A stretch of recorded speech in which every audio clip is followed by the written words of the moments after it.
Bricktown Brown is what I like to call a kind of a celebration of the malt. When you get out of this beer is a lot of malt character, a lot of the darker malts that we use. And as I mentioned before, the maltier beer tend to get a nice sweetness to it. So this beer is going to have a bigger mouthfeel, a lot darker in color. Ergo the name brown. So we go from the amber to the red to the brown. The brown introduces some of the darker malted beers, which gives those malts a chance to caramelize and create some natural sugars from the proteins and the sugars that were in that barley malt seed that we started out with. It's heavily balanced with that, a little less pale malt, more dark malt, so you get a creamier, bigger beer. We now introduce some of the European or the English malts to give it a fuller flavor, kind of a biscuity flavor to that beer as well, like we did in the red. And then we'll also kind of get, now because we got that sweetness, we're going to bring some more bittering hops in. The beer is still classified as a sweeter beer, in my opinion.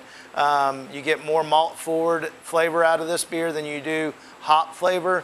It has a very nice balance to it, but definitely you're confronted with the great maltiness of this traditional brown ale. So the malt hits you and you get those characteristics of that caramelized dark malt that's been cooked in that kiln a little bit longer, pulling out those caramelization sugars. You get that first, a good full flavor, and then we're going to introduce some of the more bittering hops towards the end, so you're not just left with that whole sweet cloying flavor to balance the beer. You know, our goal is to always on these session beers is to balance it. You know, we want to introduce the style, which the style of a brown is a heavier beer with a malt forward approach. And then we're going to balance it with a little bit of hops, not as much of the aroma of the hops. We really like to make sure the malts get their due credit in this, but we'll finish with some hops that we haven't introduced you to in some of the other beers that are more made for a heavier, sweeter beer, but still balance it out from that sweetness that you get from the malts in the brown ale. The Bricktown Brown,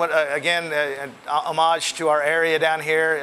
Again, we started back when Bricktown was just beginning, and felt like we had to have one beer that represented the great community of Bricktown, which we've been a huge part of.